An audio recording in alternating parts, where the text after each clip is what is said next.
जय श्री माताजी। सुबह के ध्यान सत्र में उपस्थित विश्व के सभी साधकों का हृदयपूर्वक स्वागत है। कुंडलिनी चढ़ाकर बंधन लेते हैं।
तीन महामंत्र, तत्पश्चात श्री गणेश मंत्र।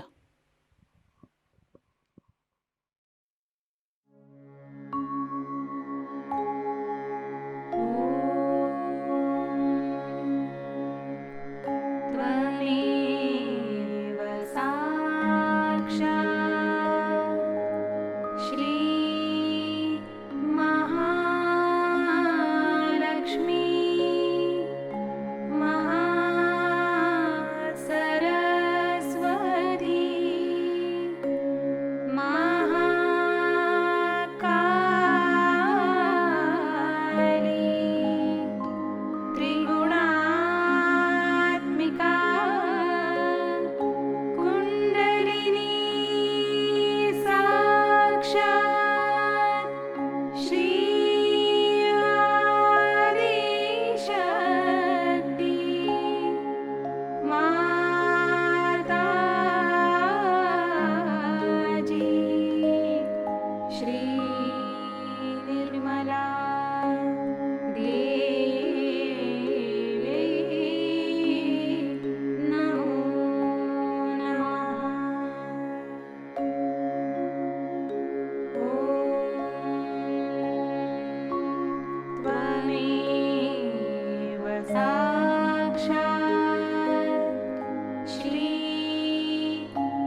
परम पूज्य श्री माताजी, कृपा कर सामूहिकता की सहस्त्रार में आप विराजिए। श्री माताजी, हमारा आत्म साक्षात्कार दृढ़ कीजिए। हमारा अहंकार और प्रति अहंकार आपके श्री चरणों में समर्पित है। कृपया आप हमारा समर्पण और कृतज्ञता स्वीकार कीजिए। सहस्त्रार पर अपने चित्त को स्थिर करते हुए कुछ समय ध्यान में बैठते हैं।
ध्यान की इसी अवस्था में अमृतवाणी ग्रहण करते हैं। आखिरी 3 साल के लिए वापस गए और लोगों ने उन्हें क्रॉस पर टांग दिया।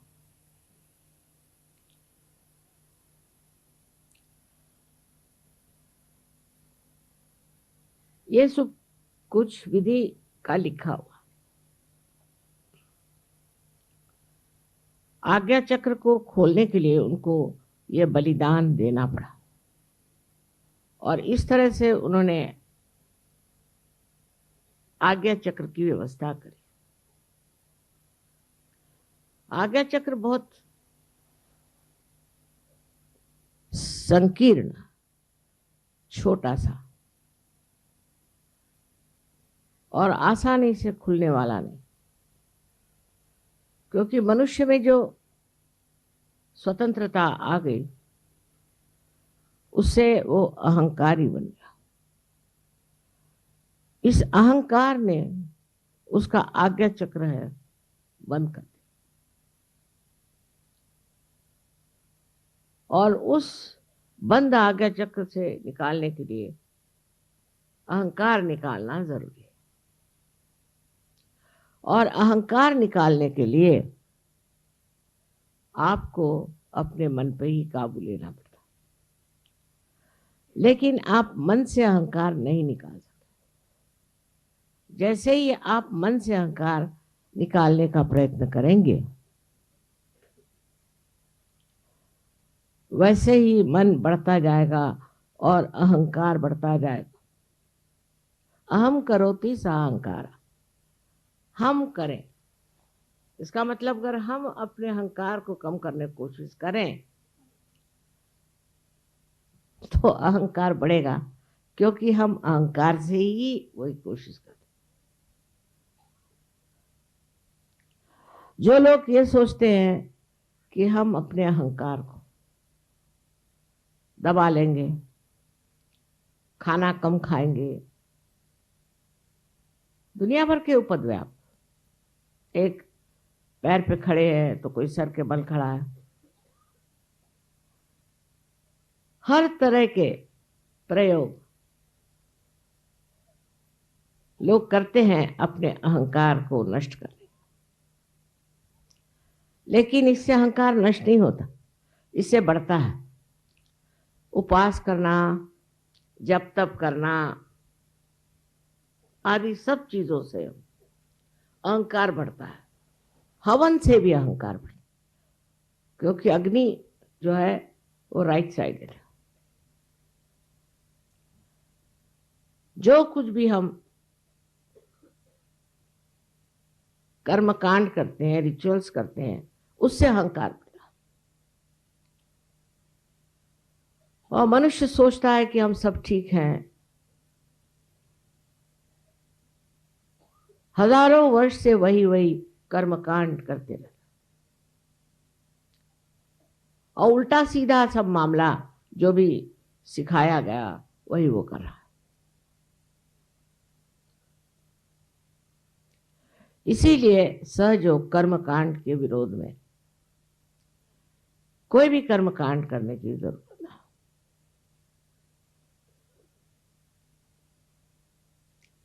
और वो अतिशयता पे पहुंचना तो और गलत। जैसे हमने कहा कि अपने अहंकार को निकालने के लिए आप उसको मराठी में जोड़े पट्टी कहते हैं, जूते मारे।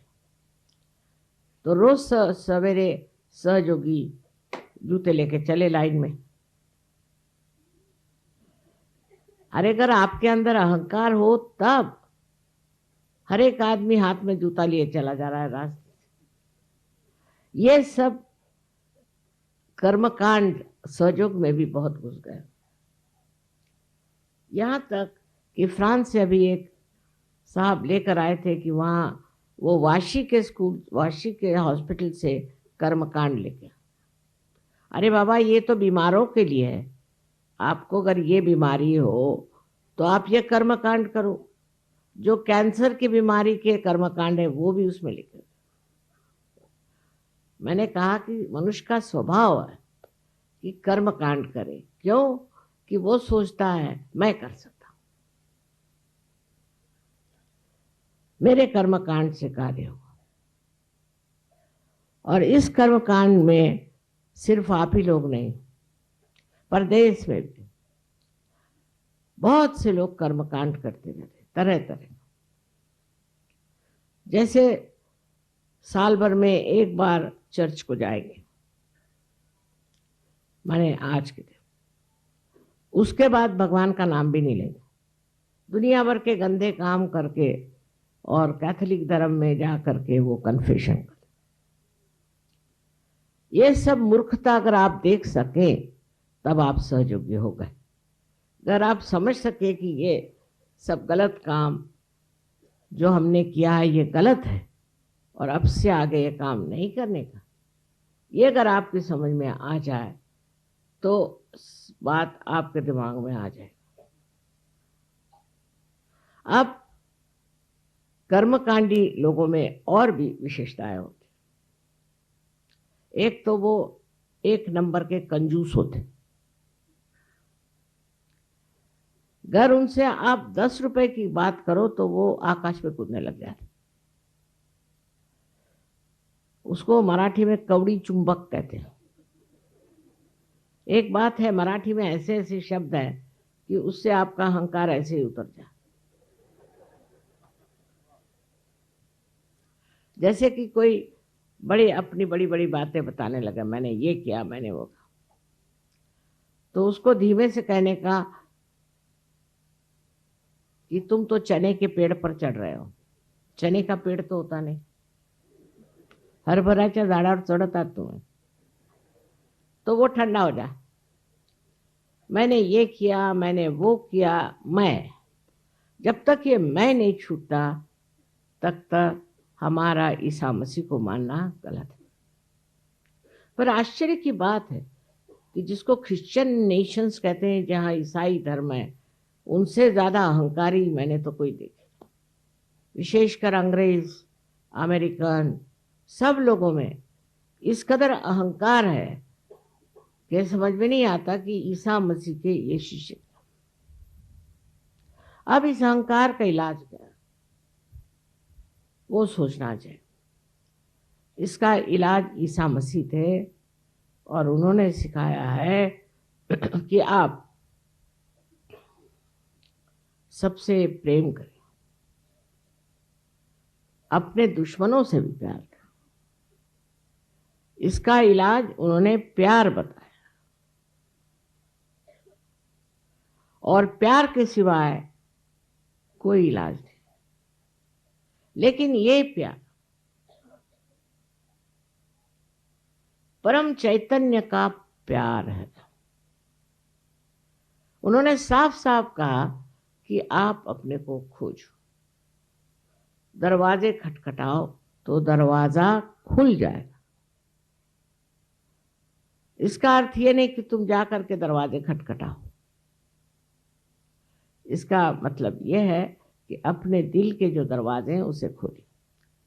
जिस आदमी का दिल छोटा होता है, जो कंजूस, वो आदमी कभी भी सहयोगी नहीं बन सकता। और दूसरी चीज जो बहुत जरूरी है कि आपको अगर गुस्सा आता है, इसका मतलब आपके अंदर बहुत ही अहंकार है। एकदम मैंने देखे गुस्से वालों का स्फोटक, और उसमें उन्हें शान आती है, बताते हैं मैं बड़ा गुस्से वाला हूं। ऐसे लोग सहयोग में नहीं आते। जो लोग प्रेम करना जानते हैं, और वो भी विशुद्ध प्रेम, वो भी प्रेम ऐसा कि जिसमें कोई आकांक्षा नहीं, कोई इच्छा नहीं, पूर्णतया निरिच्छ जो लोग प्यार करना चाहते हैं वही सहयोग में रह सकते।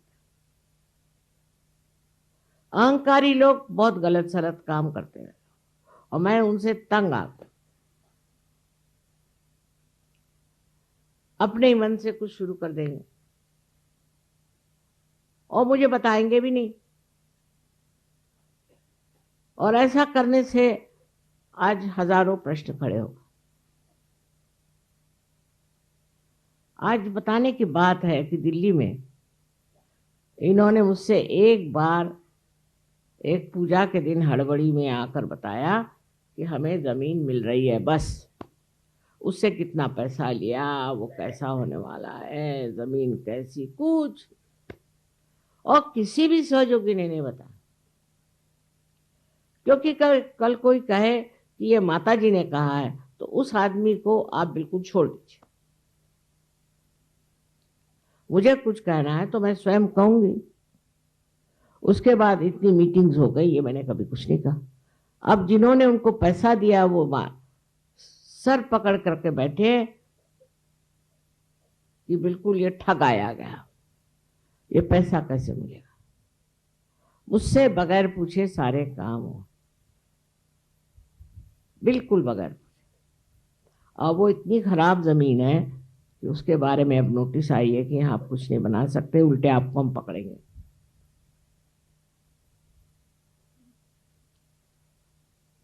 हर एक सहयोगी को अधिकार है कि मुझे आकर बता और मुझसे पूछे। उन्होंने कोई सोसाइटी अपनी बना ली, हो गए पागल। तो जमीन मिल रही ना, इतनी खराब जमीन है कि वहां बताते हैं कि मुर्गी भी नहीं पाल सकते। तो सहयोगी हो क्या, मुर्गियों से भी गए बीते।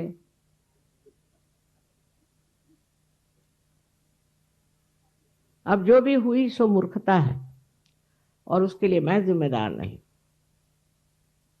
लेकिन आप लोग अपने पैसे वापस मांग लीजिए, मेरी उसकी कोई जिम्मेदारी नहीं।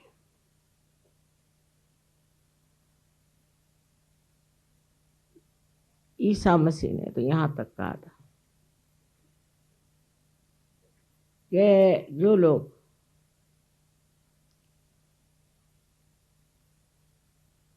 घर बांधते हैं, घर में रहते हैं, उनको पक्षियों को और देखना चाहिए। वो अपना घरौंदा कितने प्यार से छोटा सा अपने लिए बनाते हैं, और जब वो अपना घर बनाते हैं तो उस घर बनाने में उनको बड़ा मजा आता है।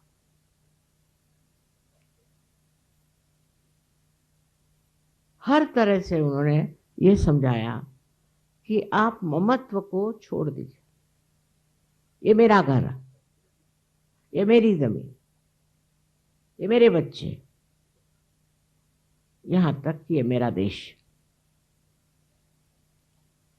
ये जो ममत्व है ये छूटना चाहिए, तभी आप जो है महान हो सकते। सारे विश्व में आप भाई बहन हैं। इसका मतलब नहीं कि आप अपनी देशभक्ति को छोड़ दो, बिल्कुल नहीं। अगर आप देशभक्त नहीं हैं तो आप कुछ भी नहीं कर सकते। आप में देशभक्ति होनी ही चाहिए, लेकिन यही देशभक्त विश्व भक्त हो जाता है। अगर देशभक्ति नहीं है, जब बूंदी नहीं तो सागर कैसे बनेगा? तो प्रथम आपके अंदर देशभक्ति है कि नहीं, इसको पहले देखिए। आप देश के विरोध में कर कार्य कर रहे हैं तो आप देशभक्त हैं। ईसा मसीह को वापस जाने की कोई जरूरत नहीं थी।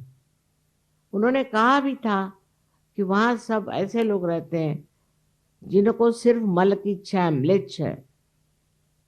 लेकिन शालीवाहन ने उनसे कहा नहीं नहीं, तुम जाओ और को निर्मल तत्वम सिखाओ। वो सिखाने गए निर्मल तत्वम, उनको ही खत्म कर दिया। तो पागलों का देश, उनसे कुछ सीखने का था नहीं, पर सिखाने का था, इसलिए वो गए। और उसी लिए उनका अंत इस तरह से हुआ। बस समझदारी और क्षमा, क्षमा ही मंत्र है जिससे आज्ञा चक्र छूट सकता। अगर आपको किसी के प्रति कोई सी भी गलतफहमी है, किसी के प्रति आपको द्वेष है, या किसी के भी प्रति हिंसा की वृत्ति है, तो आपका आज्ञा ठीक नहीं हो सकता। जो भी आपको करना है वो प्रेम के द्वारा। आपको किसी को कहना भी है तो इसलिए कहना है कि उसका जीवन निर्मल हो जाए। अब ऐसा मत है नहीं कि आपने बच्चों को खराब करे। बच्चों को पूरी तरह से आपको डिसिप्लिन में लाना है। अगर आप डिसिप्लिन में बच्चों को ला नहीं सकते तो आपके बच्चे कभी अच्छे सहयोगी नहीं हो सकते। और उसके लिए आप में खुद होना चाहिए डिसिप्लिन। आप में अगर डिसिप्लिन नहीं रहेगा तो आप अपने बच्चों को ठीक नहीं कर सकते। ईसा मसीह का जीवन जो था उसके बारे में बहुत कम लिखा गया है, लेकिन उनके अंदर इस कदर डिसिप्लिन थी, इस कदर उन्होंने सहा और अपने जीवन से दिखा दिया। उनके विवाह की भी जरूरत नहीं थी, उन्होंने विवाह नहीं किया। इसका ये मतलब नहीं कि वो विवाह के विरोध में। ऐसी गलतफहमी करके लोग बैठे हुए हैं कि विवाह के विरोध में, और इसीलिए इन्होंने ये बनाई हुई है। औरतें जिनको नंस कहते हैं, उनकी शादी ईसा मसीह से करते हैं। वो साक्षात गणेश, उससे कैसे शादी कर सकते? उसके अलावा आदमियों को भी शादी नहीं करना, इस तरह के अनैसर्गिक बातें सिखा दी। उससे वो सबको अपने कब्जे में रख सकते हैं, कंट्रोल कर सकते हैं, पर उससे ईसाई नहीं हो सकता। इस तरह के कृत्रिम बंधन अपने ऊपर डाल लेने से आज ईसाई धर्म डूब रहा है। ईसा को उन्होंने भुला दिया और अपने ही मन से एक धर्म बना लिया है, और उसको ईसाई धर्म कहते हैं।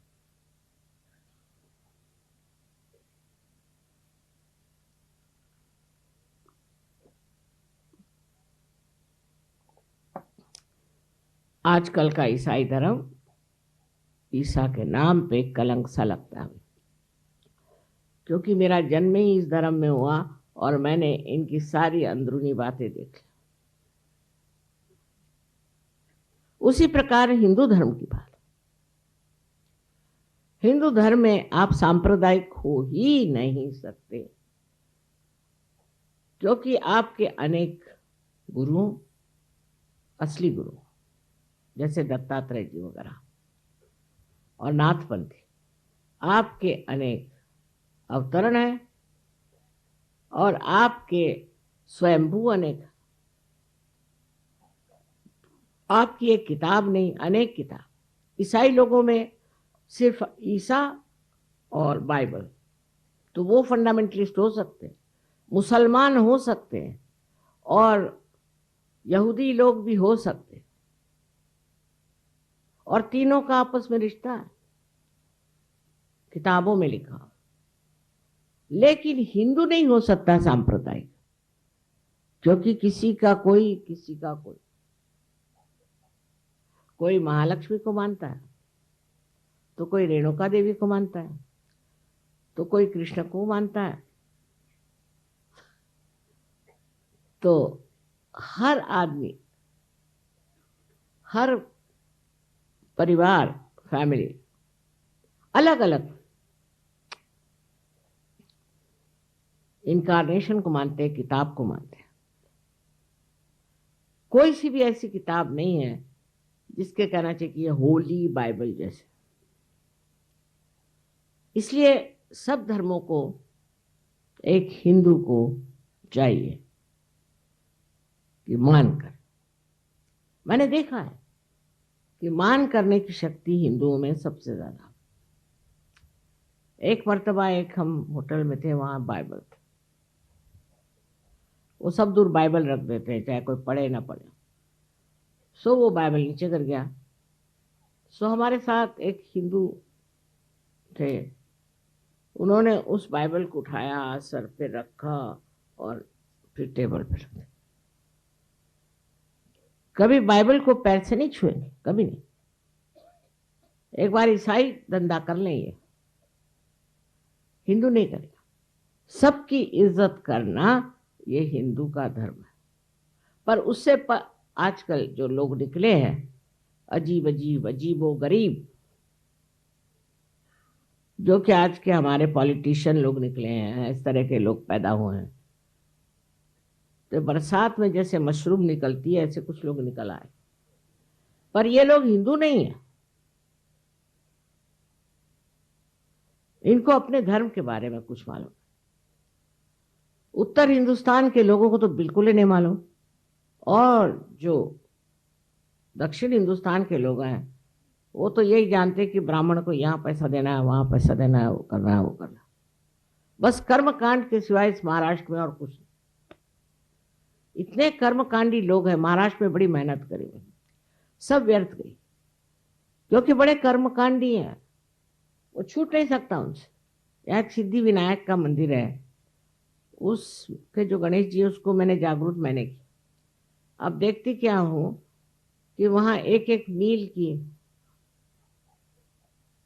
लंबी कतारें, एक एक मील की, मंगलवार को खड़ी हुई। गणेश जी भी सो गए होंगे। इस कदर कर्मकांडी लोग महाराष्ट्र में हैं कि उस कर्मकांड से उनका स्वभाव जरा तीखा हो गया। और नॉर्थ इंडिया में भी मैंने देखा है कि कुछ लोग कर्मकांडी हैं, और जो कर्मकांडी लोग हैं उनमें गुस्सा बहुत बहुत तेज गुस्सा, और जो कर्मकांड में नहीं है वो लोग बहुत शांत। सो पहली चीज है कि कर्मकांड बंद करो, पर हर चीज का आदर करो। कर्मकांड बंद करो तो ये नहीं मतलब सबको लात मार के फिरो। ये संतुलन जो है यही ईसा मसीह ने सिखा। ये संतुलन आए बगैर आपका आज्ञा चक्र नहीं खुल सकता। सबका सम्मान, सबका आदर, और बेकार के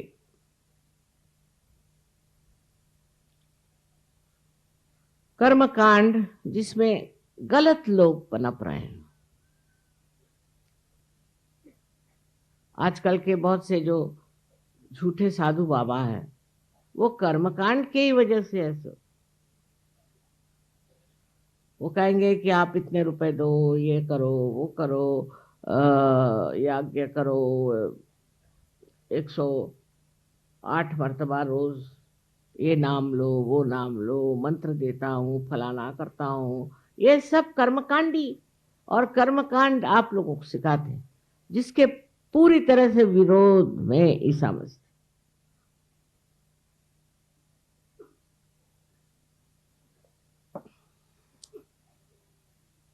क्योंकि वो जानते थे कर्मकांड करने से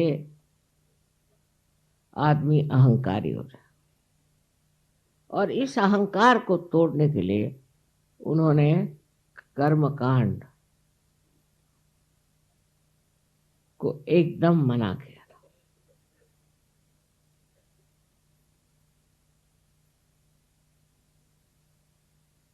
इसी तरह से परमात्मा के नाम पर कोई भी आदमी पैसा कमाए, इसके वो विरोध में, उसके उल्टा शुरू हो गया कि पैसा कमाओ और खाओ।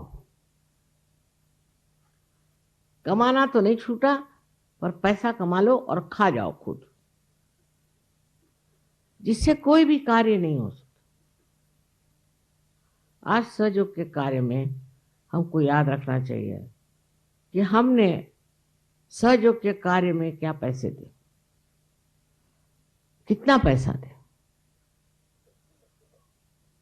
ईसा मसीह के पास तो 12 मच्छी मार थे, वो तक फैल गए सारे दुनिया में मेहनत कर। आज आप लोग मेरे इतने सारे शिष्य, और आप लोग चाहें तो कितने ही लोगों को पार करा सकते,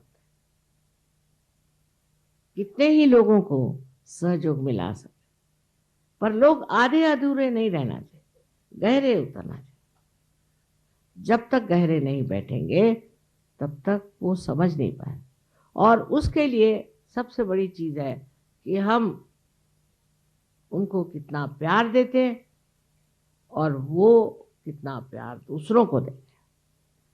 कोई भी आदमी अगर सहयोग में लीडर होता है तो उसको पहले याद रखना चाहिए कि ईसा मसीह ने जो दीन दी है कि आप सबसे प्यार करो। वो मैं कर रहा हूं क्या? मैं सब पे रोब दाब झाड़ता हूं, मैं सबको ठिकाने लगाता हूं, सबके ऊपर आंखें निकालता हूं।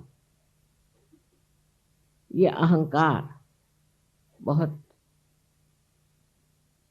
सहयोग के विरोध में ही नहीं है, पर उसका नाश करने वाला है। जिस आदमी में भी अहंकार हो वो उसको कम करे और उसकी जगह प्यार से भरे, तो जीवन जो है सुखमय हो जाए, जीवन सुंदर हो जाए। अगर आपको प्यार करना आता नहीं तो थोड़े दिन आप सहयोग से बाहर रहे, पहले अपने हृदय के दरवाजे खोले, उसी की शक्ति से सहयोग फैले। बात यह है जो लोग सहयोग फैलाते हैं उनमें प्यार की शक्ति कम, गुस्से की शक्ति ज्यादा, कभी नहीं फैले। प्यार से बढ़ेगा और गुस्से से घटेगा और नष्ट हो जाएगा। जो ईसा मसीह की सीख है वो बहुत जरूरी है कि हम लोग समझ लें। I'm sorry I had to talk in Hindi language because most of the people are here Indians. Some of them are Marathis and others are from the North India. I was telling them about Christ. What was his power? His power was of love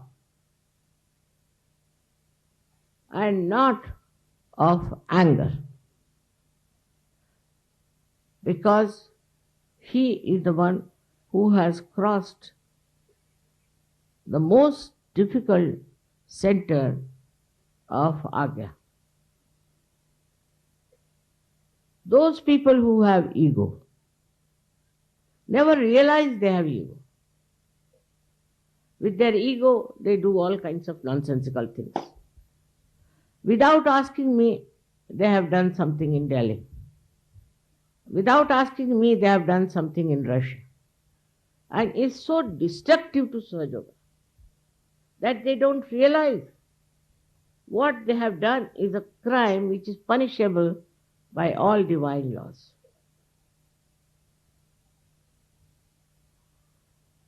If you want to do anything, you must tell me beforehand. You must consult me. You must talk to me because I know what is happening.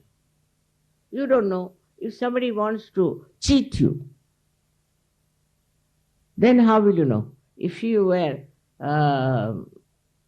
so sensitive, you would find out. You would have asked me, Mother, what should we do? At least ask me. This is the main thing missing among Sahajogis now, that we have a kind of a very subtle ego. If you make somebody a leader, it's very dangerous sometimes if the leader develops ego because of his wife. It's a very difficult thing.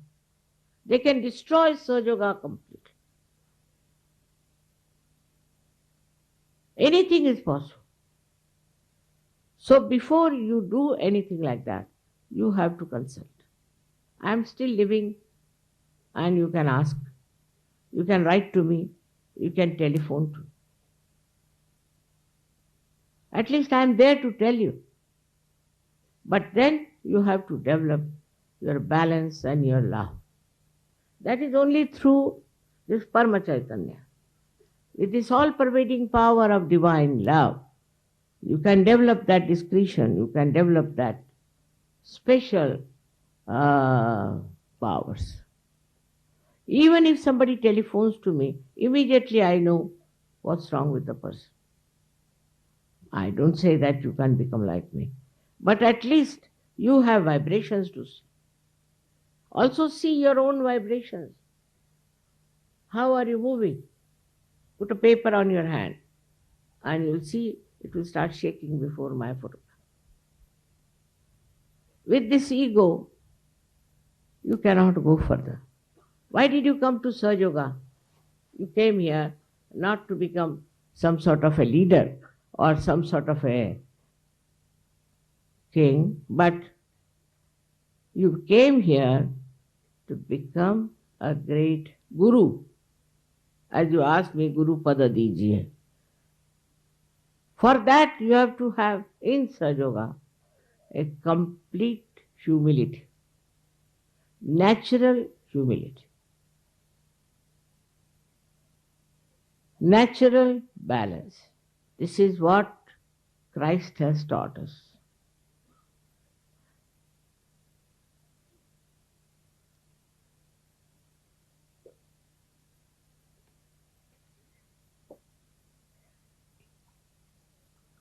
At that time, I don't think people had that much ego.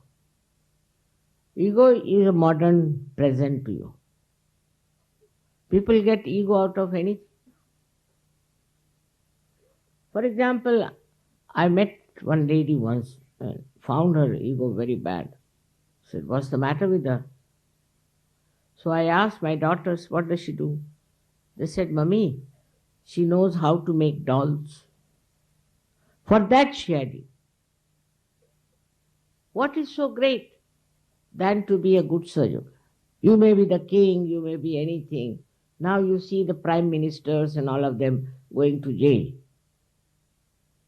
What are they compared to you? They have no balance. They have no sense.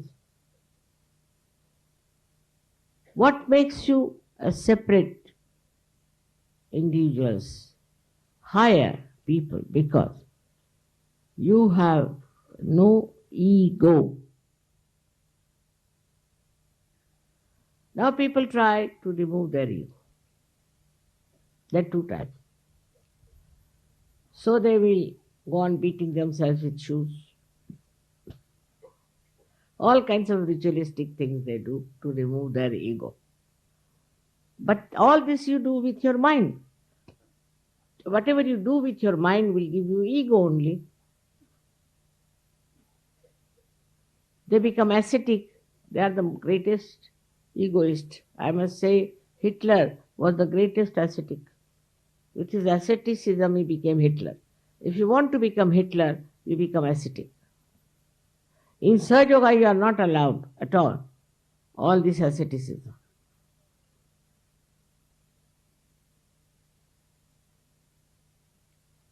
You have to be loving, affectionate, kind and disciplined.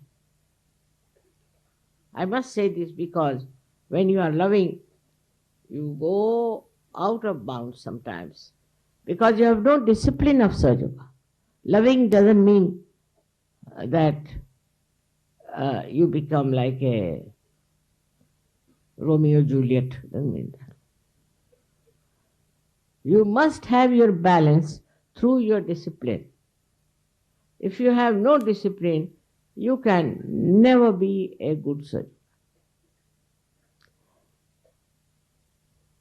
From the life of Christ, we have to learn these things, that unless and until we have these things, we cannot become good Sahajogis. Firstly, ritualistic nature. Secondly, anger. Thirdly, miserliness. Like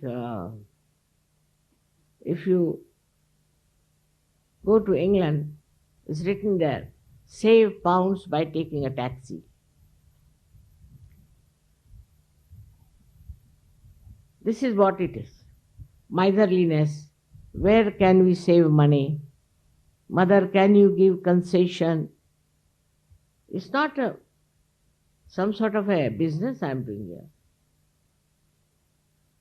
If you make it half price, so many will come.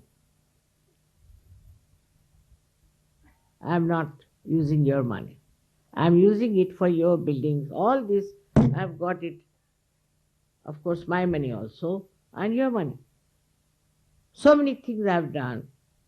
The whole of Vashi, the whole of ashram. In Delhi, 2 ashrams. Then the whole of school. And also land in Pune and other places. Now in Pune, they want me to pay the land, to pay for everything, and Pune people are the known Maharashtrians to be great, miserly, conjuice people. Even for their own ashram, they would like me to pay for everything. And they nicely go and sing bhajans nicely. See, they are good musicians, that's what they are. But very, very miserly people.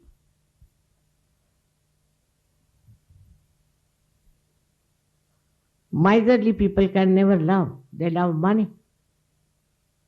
Egoistical people can never love because they love power to control others. They think they are doing it for Sahajayoga, but not. Unless until you do something for yourself and your ego, no use working for Sahajayoga. Look at Christ. He took birth in a very humble abode, but he was the king. And he lived with the poor and tried to save them. He saved the lepers, he saved so many people. There were 21 people were cured by him. Now Sahajayoga, I don't know how many thousands have been cured. But what is important is, if you are curing, you know that you are not curing. It is the divine power that is curing. You are not doing anything. It's best to be like that. I feel the same way. I am doing nothing and I am nishkriya, doing nothing. But I am not lazy.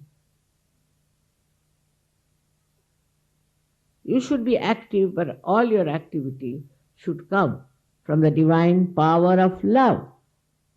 First of all, you must extend your hands for love. You extend your heart, extend your money, house, everything for love. Now if your wife doesn't allow others to come in the house, throw her out of the house, I don't mind. Teach her how to be kind and generous. The other way round for the husband. It's very important. You have to be generous. You have to be kind. You have to be loving and sweet to others. Christ only once went into temple, which he had a right to do that, when he saw people selling things in the temple. Same thing we have here. And if you don't go and buy anything from them, they'll be lost. But you only go and buy things from them because you have a habit of shopping. Anywhere people go, they must shop. It's a habit. Shopping they must do. They will not see the greenery, the beauty of nature, nothing. When I went to so many countries, you see, with my husband, I had to go and see beautiful places like museums. I never used to shop. But when I have so many children, then I have to shop. So I would go for shops. But not the way that every place is for shopping. What is there to shop here when you have come here for your spiritual growth? In Mecca, do they have any shops? This is the holier than holy. Why should you go to these shops? I can't understand. I have told them not to have shops, but you people are the ones who encourage. Who encourage them to make money out of us? Nothing essential to buy there. Now you have come to the holy occasion. Here you have come for your worship. In our Mahalakshmi temple, there are people who are selling garlands and things for the ladies' hair. But they say it is for the goddess. And they buy there, all the people who are coming stupidly, and give it to the Brahmin in the temple. And the Brahmin sells it back at a lower price. And his garlands are, I don't know how many times, sold and bought and sold and bought because of the stupidity of the people who go there. If they have to take something, they should buy from outside, not at the place where you have come.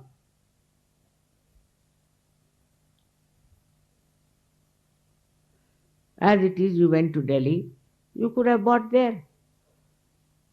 Or you came to Bombay, you could have bought there, but not in this place. We cannot make this place Bombay or Delhi. Otherwise, why should we come here? That's why Christ took a hunter and beat them, those who were selling things near the church. Now they don't have. I have seen near the church they don't have. They have outside. But they sell other things. Like Catholic Church sells a wine called Benedictine. Imagine. That's another story. Christ went for a wedding and they had no wine. Now in the Hebrew language, wine means the juice of the grapes. It doesn't mean fermented. So he converted water into that wine. You cannot convert water instantaneously into wine. Wine has to rot, has to smell. The more it smells, the best it is. But they think that Christ said you must drink. They say. He never said that. He just converted it into wine, meaning the taste of the juice of grapes. Once I went to some television and there was a very nice man in Italy. He said, "Mother, you first give me realization." So I said, "Get some water." Put my hand into it. Now you drink it. He said, "It is tasting like wine." I said, "This is what Christ did." He got his realization. Instantaneously you cannot make wine. But if somebody dies, they will drink. If somebody is born, they will drink. At any cost, without drinking, they are not normal.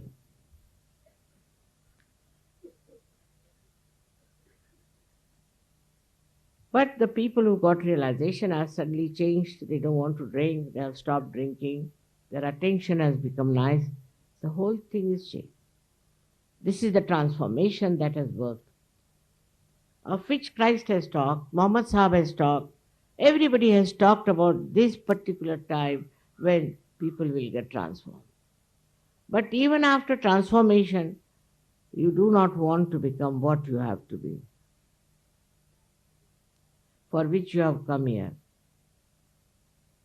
You will be left behind. It's a big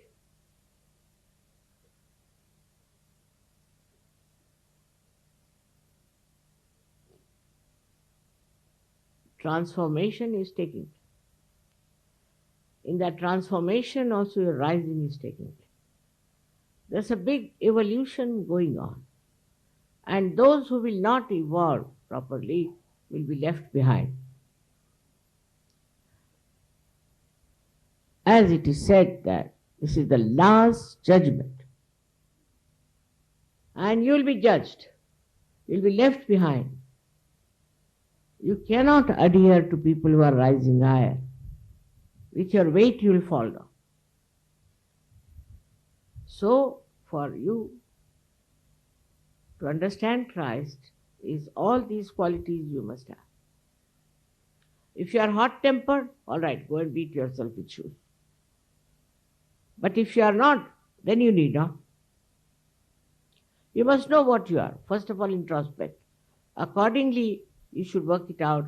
But this ritualism is not allowed in Sahajayoga all the time.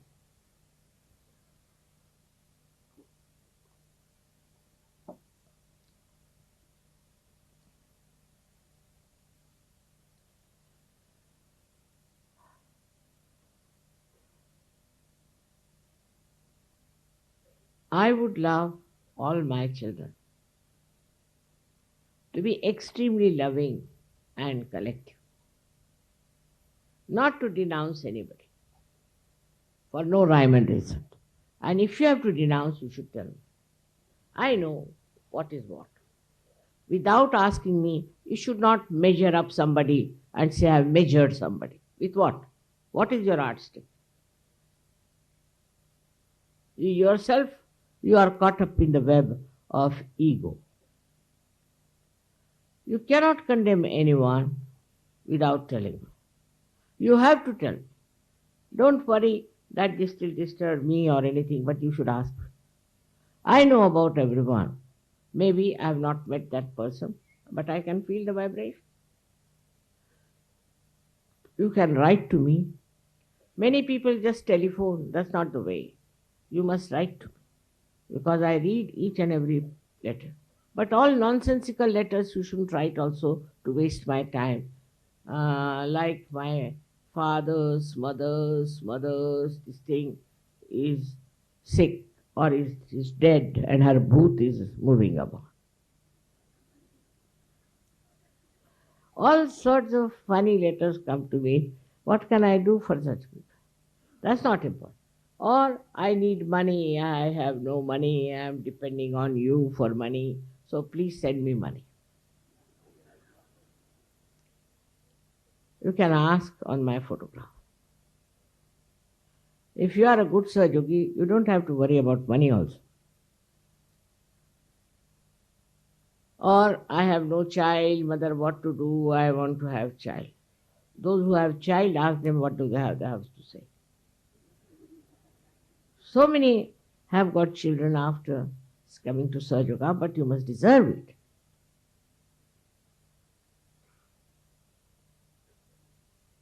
So many miracles have taken place.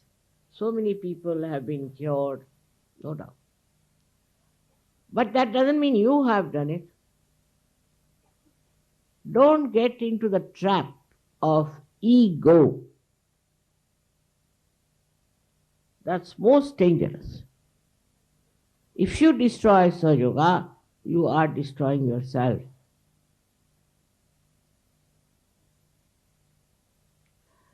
So today you all have to promise in your heart. Put your hands to your heart and to say, Mother, will love, will spread your divine love, encompass the whole world, give realization to all the people, will not shout, will not be angry, will not do the all kinds of rituals, but just surrender. Surrender our ego to you. Surrender it. Surrender your ego. All your problems can be solved because as long as there is ego, this divine power doesn't take over. You may do anything. You are not connected. Your connection is missing. Christ is missing. He is no more there. कुछ समय ध्यान में बैठते हैं।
जय श्री माता जी। परम पूज्य श्री माता जी की श्री चरणों में हम प्रार्थना अर्पित करते हैं। परम पूज्य श्री माता जी, आज का ध्यान आपके श्री चरणों में समर्पित है। आज की अमृतवाणी में आपने हमें जो ज्ञान प्रदान किया, सामूहिकता आपकी ऋणी है। हमें भौतिक प्रलोभनों से दूर रखिए। हमारे अंदर स्वयं शिस्त प्रस्थापित कीजिए। श्री माता जी, कृपा कर हमें आविर्भाव स्थिति में, अतीत स्थिति में, अकर्म स्थिति में स्थित कीजिए। श्री माता जी, हमारे अंदर संपूर्ण विवेक और समर्पण भाव प्रस्थापित कीजिए। परम पूज्य श्री माता जी, आज के ध्यान में अगर हमसे कोई गलती हुई हो, कृपा कर हमें क्षमा कर दीजिए। हमारी प्रार्थनाओं का स्वीकार कीजिए और हमें आशीर्वादित कीजिए। आपके श्री चरणों पर कोटि कोटि प्रणाम, अनंत कोटि प्रणाम। जय श्री माता जी। कुंडलिनी चढ़ाकर बंधन लेते हैं।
आज का ध्यान सत्र अभी संपन्न होता है।